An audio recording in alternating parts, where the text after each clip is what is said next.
My wife said, "My parents are coming over, so you need to stay at a hotel. You don't belong in our family photos." I said, "Understood." Then I called the landlord, canceled the lease in my name, and handed her the eviction notice.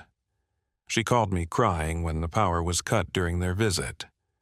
Original post, I, 34, male, have spent the last 5 years being the invisible scaffolding of my wife's life. I'm a supply chain manager for a pharmaceutical distributor. My job is literally to make sure things are where they need to be, when they need to be there, without anyone noticing the chaos that happens in between. It's a thankless profession, and apparently it was excellent training for my marriage to Courtney. 31. Courtney comes from a family that believes aesthetic is a moral imperative. Her parents, Richard and Eleanor, are the kind of people who have white furniture in every room and actually keep it white. They look at me, a guy who grew up in a row home in Philly, went to a state college, and likes to fix his own car like I'm a smudge on their pristine lens. We live in a luxury apartment complex downtown. Floor-to-ceiling windows, concierge the works. When we moved in 3 years ago, Courtney's credit was in the toilet because she tried to launch a curated lifestyle box subscription service that failed spectacularly. Richard, her father, refused to co-sign the lease. He gave me a lecture over a scotch I paid for about how struggle builds character and that he wasn't going to bail her out. So, the lease is in my name, just mine. The utilities are in my name, the renter's insurance is in my name. Courtney pays for her personal expenses and the lease on her Audi, which Richard did co-sign for hypocritically, but the roof over our heads is legally my responsibility. The event happened earlier this week. I came home after a 12-hour shift dealing with a logistics nightmare involving refrigerated trucks in the Midwest. I was exhausted. I walked in, dropped my keys, and saw Courtney arranging hydrangeas in the foyer. "Mom and Dad are coming this weekend," she said, not looking up from the flowers. "I know," I said. "I bought that gin Eleanor likes, and I booked a reservation at the steakhouse Richard tolerates." She finally looked at me. It wasn't a look of gratitude, it was a look of calculation. She was sizing me up and I was coming up short. "Actually," she said, wiping her hands on a linen towel, "we need to talk about the logistics. I think it would be better if you stayed at a hotel for the weekend." I blinked. My brain was still processing shipping manifests, so I assumed I misheard. "What? The hotel?" She repeated slower this time, as if speaking to a child. "The Marriott is nice. Or the Kimpton just for 3 nights. Why am I being exiled from my own apartment?" "Because we're doing the official family portraits," she said, gesturing vaguely to the living room for the holiday cards in the Dynasty wall. "Eleanor wants to recreate the photos from when we were, kids, just the core 4. Me, Mom, Dad, and Morgan, her younger sister." "Okay," I said, feeling a cold knot tighten in my stomach. "I can step out for a few hours while you take photos. I don't need to sleep at a hotel. It's not just the photos, Jason," she sighed, the exasperation leaking out. "It's the vibe. You know how you and Dad get. You exist in different worlds. We want a pure family weekend, nostalgia, bonding, and honestly, you don't fit the aesthetic we're going for. You're a bit rustic. It clashes with the theme." "Rustic," I repeated. "I pay the rent on this theme. I pay the electric bill that powers the ring lights for this theme, but I'm too rustic to be seen in it." "Don't make this about money," she snapped. "That's so tacky. It's just 3 days. Treat it like a vacation. Go get room service, watch your sports games. Just give us this space, please." "So, to be clear," I said, keeping my voice dead level, "you want me to leave my home, which I pay for, so you can pretend I don't exist for a photo op." "You're not leaving," she said, rolling her eyes. "You're just pausing." You're still my husband, just not for this weekend? I looked at her. I looked at the apartment I had worked double shifts to afford. I looked at the woman I had supported through 3 failed entrepreneurial ventures. The anger didn't hit me like a wave. It hit me like a glacier. Slow, heavy, permanent. Understood, I said. She beamed. Thank you. I knew you'd get it. Oh, and can you make sure the guest bath is fully stocked before you go? Mom hates running out of towels. I walked into the bedroom. I didn't pack a bag for the weekend. I packed my life. I waited until she went to her Pilates class the next morning. I called the leasing office. I have a good relationship with the property manager, Marcus. Wait, no, Marcus. Let's go with Dave. Dave likes me because I don't complain about noise and I pay rent 3 days early. Hey, Dave, I said. I need to exercise the immediate termination clause in my lease. Everything okay, Jason? Dave asked. Personal emergency. I'm willing to pay the break fee. 2 months' rent, right? Yeah, that's the contract, but you have to surrender possession immediately. T's turned in. Place vacant of your property. Consider it done by tomorrow morning, I said. It cost me $6,000 to break that lease. I wrote the check without a flinch. It was the price of freedom. I spent the rest of the day moving. I hired a same-day moving crew. Logistics is my specialty, remember? I had them pack my office, my clothes, my electronics, my kitchen gadgets, and the furniture I had purchased before the marriage, which was most of the good stuff. I moved it all into a storage unit. By the time Courtney got home, the apartment looked curated, minimalist, because half the stuff was gone. She didn't even notice. She was too busy on the phone with her sister discussing color palettes. The next morning, the day of the visit, I woke up before her. I put the keys on the kitchen counter. Next to the keys, I left a large manila envelope. Inside was the receipt for the lease termination fee and the official notice of surrender of premises. I also logged into the utility portal on my phone. Electric stop service date today. Internet stop service date today. Gas stop service date today. Our building has smart meters. They don't need to send a guy out. They can kill the juice remotely. I scheduled it for MyDM morning, just enough time for the in-laws to arrive and get settled. I left a note on top of the envelope. Since I don't fit the aesthetic of this family, I've decided to remove myself entirely. The lease is terminated. The utilities are canceled. The apartment is legally vacant as of this morning. Enjoy the natural light for your photos. The rustic husband. I walked out the door. I didn't look back. I checked into a business hell across town. Not the Marriott, she suggested. I turned off my location sharing. I ordered a coffee. Then I waited. Update 1. I didn't have to wait long for the fireworks. My phone started buzzing around noon. I had silenced the ringer, but watching the notifications stack up was a dark sort of entertainment. 18 missed calls from Courtney, 5 missed calls from Richard, 3 missed calls from Eleanor, 12 text messages. I let them marinate for a bit. I wanted the full picture before I engaged.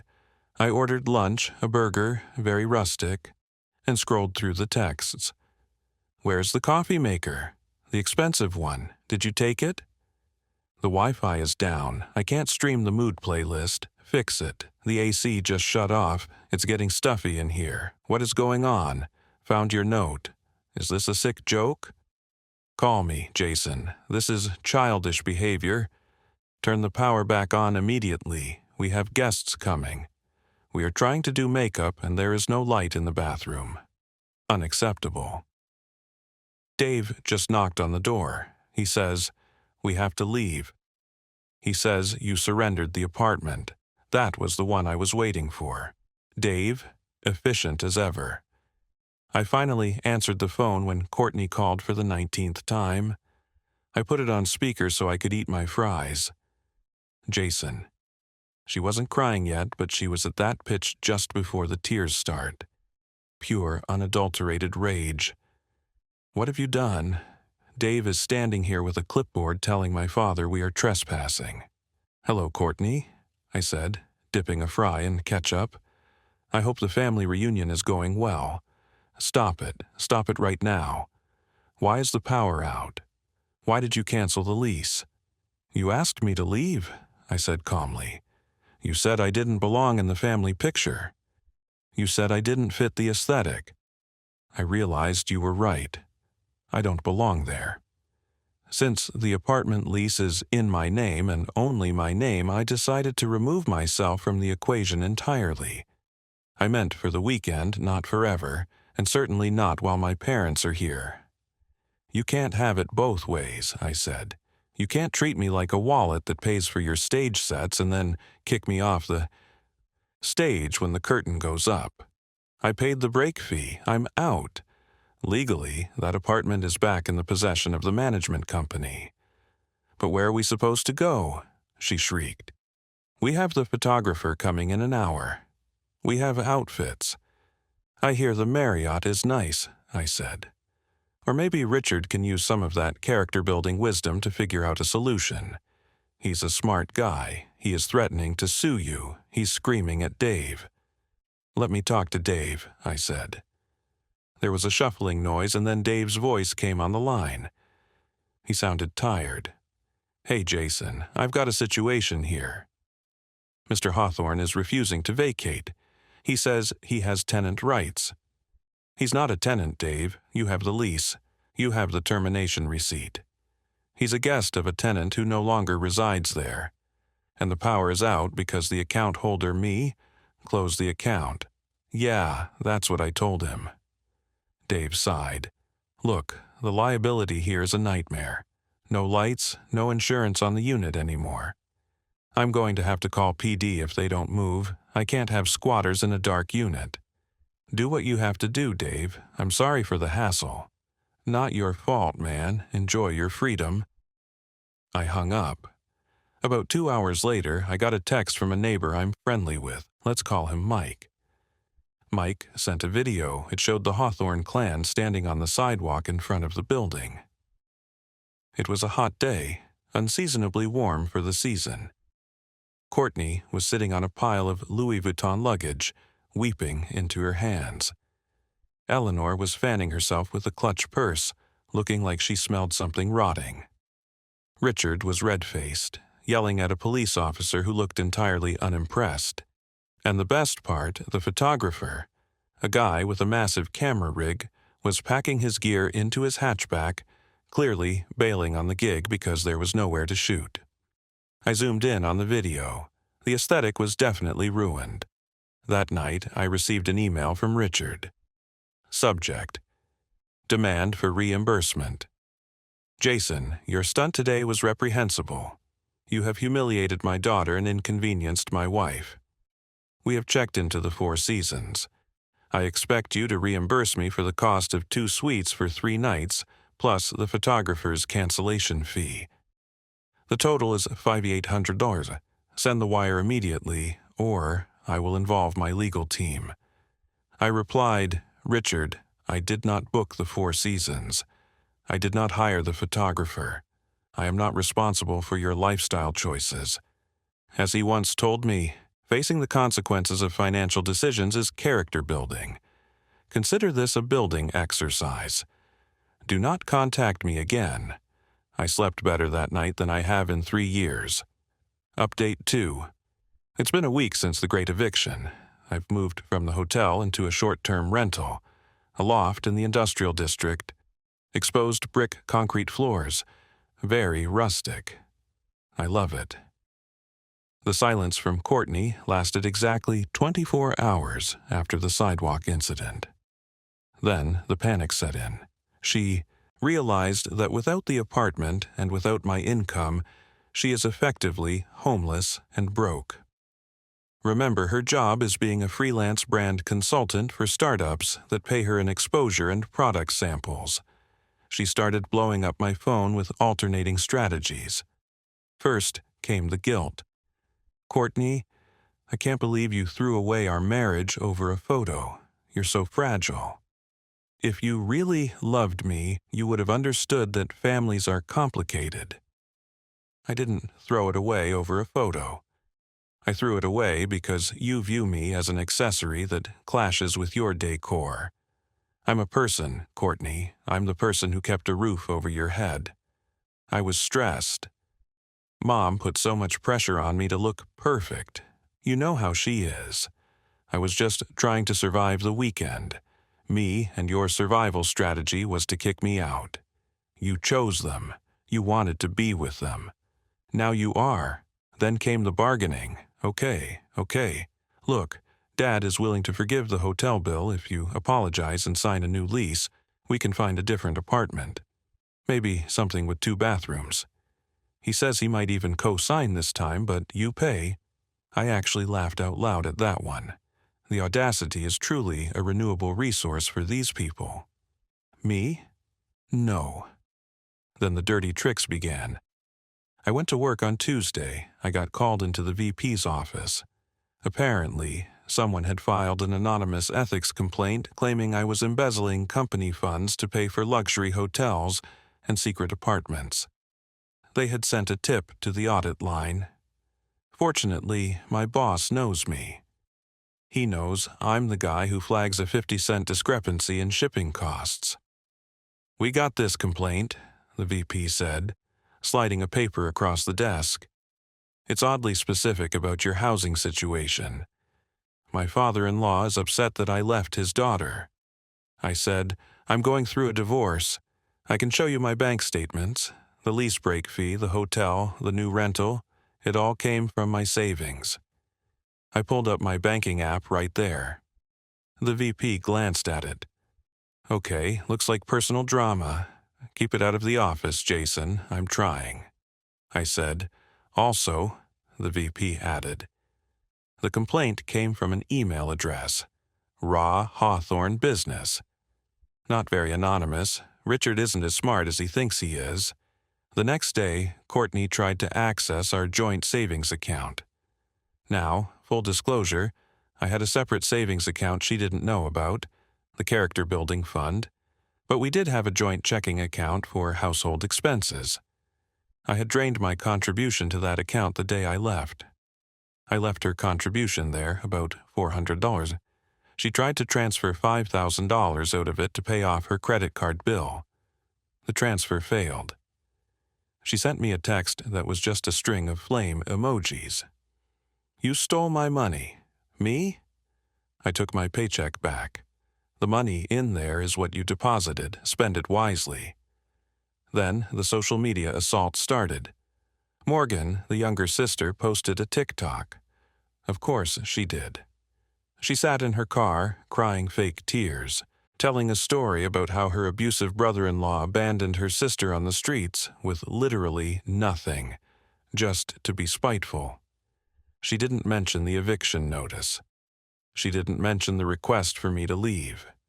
She framed it as I just snapped and locked them out. She named me first name and last initial. If anyone knows Jason in logistics, watch out. He's a monster. I didn't engage in the comments. I did something better. I hired a lawyer. Let's call her Sarah. No, wait. User said, no, Sarah. Let's call her M. Vance. Miss Vance is a shark in a silk suit. I showed her the TikTok. I showed her the lease termination. I showed her the texts where Courtney asked me to leave. Miss Vance sent a cease and desist letter to Morgan, Richard, and Courtney. It was a thing of beauty. It outlined the timeline, the legal right to terminate the lease, and the defamation occurring online. It demanded the video be taken down immediately, or we would sue for damages to my professional reputation. It also noted that since Richard had filed a false ethics complaint at my work, which is tortious interference, we were prepared to drag that into court, too. The video was down in an hour, but the real escalation happened yesterday. I went to my storage unit to grab a few boxes of winter clothes. My code didn't work. I went to the front desk. The manager looked at his computer. Mister, My last name. Your wife was here yesterday. She had the spare key and the access code. She said you guys were consolidating units. My blood ran cold. I had forgotten she had a picture of my master password list in her emergency file on her phone. What did she take? She had a moving truck. She took a lot, furniture boxes. I raced to the Hawthorns' current location. They are staying at a rented Airbnb now, having been kicked out of the Four Seasons because Richard started arguing about the bill there too. I saw the moving truck in the driveway. They were unloading my furniture, my leather armchair, my vintage turntable, my collection of first edition sci-fi novels. They were trying to set up the Airbnb with my stuff. I didn't scream, I didn't make a scene. I called the police. I'd like to report a theft, I said. I have the receipts for the items, the storage unit contract in my name, and witnesses. When the cops arrived, it was humiliating for them. Courtney tried to claim it was marital property. I pulled up the receipts. Most of these items were purchased before the marriage. That turntable is from 2015. I told the officer, we met in 2019. It's not marital property, it's mine. The officer looked at Richard, who was holding my speakers. Sir, put the speakers down. Unless you have a receipt, this is theft. They had to load everything back onto the truck. I watched from my car. Courtney stood in the driveway screaming that I was petty. It's just stuff, Jason. We needed furniture. We have nowhere to sit. Go to IKEA, I said. I took my stuff back to a new storage unit with a new code. Miss Vance filed the divorce petition the next morning. We aren't asking for much, just a clean break. But given their behavior, we are also asking for legal fees. Update 3, the resolution. It has been 6 months. The dust has settled and the air is clear. The divorce was finalized last week. It was a fight, but not the way they wanted it to be. They wanted a dramatic, screaming court battle. Miss Vance gave them a spreadsheet. She laid out the financials. Since the lease was in my name and I paid it, Courtney had no claim to the equity of a rental. Obviously, since the furniture was largely premarital, she couldn't touch it. Since I had documentation of the hostile environment, the texts asking me to leave the false ethics complaint. The judge was not sympathetic to her request for alimony. The judge, an older woman with zero patience for nonsense, actually asked Courtney, "Ma'am, you asked him to vacate the home so you could take photos without him. Did you expect him to keep paying for the house he wasn't allowed to be in?" Courtney mumbled something about family obligations. The judge denied spousal support. She granted a clean split of assets, which meant I kept my savings, and Courtney kept her car and the payments. The fallout for them. Richard and Eleanor went back to their main home in Connecticut. They are reportedly furious with Courtney for embarrassing the family. Turns out Richard's finances weren't as robust as he pretended. The summer home was heavily mortgaged.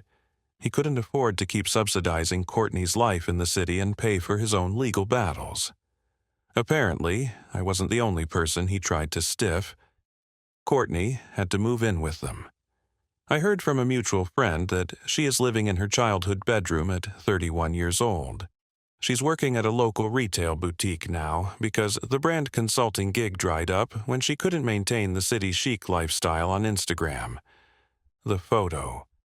This is the part that brings me the most grim satisfaction. They did eventually take the family photo. They set it up in the Airbnb before they were kicked out of there too. Morgan posted it on Instagram a few weeks ago. It's a beautiful photo technically. White linens, beige sweaters, perfect lighting. But if you look closely, the energy is off. Richard looks red-faced, probably high blood pressure. Eleanor looks strained. And Courtney, she looks small. She's sitting in the middle, smiling, but her eyes look terrified, and there's a gap, a distinct negative space next to her where a husband would usually stand. They tried to fill it with a large vase of pampas grass, but it just looks like a placeholder. The comments were turned off. My life. I'm still in the loft. I bought the unit. I have my furniture back. I've started dating again. Nothing serious. Just testing the waters. I went on a date last week with a woman named Elena. She's an architect. We went back to my place for coffee. She looked around at the exposed brick, the leather chair, the stacks of books. "This place has great bones," she said. "It feels real lived in." "It's a bit rustic," I joked. "Rustic is good," she smiled. "It means it can handle a little mess." I also got a promotion at work. The VP who handled the ethics complaint was impressed with how meticulously I documented my defense. "You keep good records, Jason," he said. "We need that in upper management." The raise covered the cost of the lease break fee and then some. I saw Courtney one last time. I was walking out of the lawyer's office after signing the final decree. She was walking in to sign hers. She looked tired. Her aesthetic was fraying at the edges, roots showing, coat unbuttoned. She stopped. She looked like she wanted to say something mean or maybe something begging. "Was it worth it?" she asked, "blowing up your life over a weekend?" I looked at her, and for the first time in years, I didn't feel the need to fix anything for her.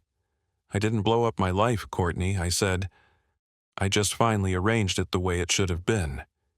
"We're family," she whispered, a last-ditch attempt at the old manipulation.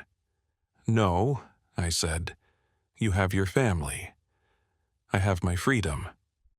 I walked past her, down the steps and into the city. The sun was shining, the light was natural, and I looked just fine in it.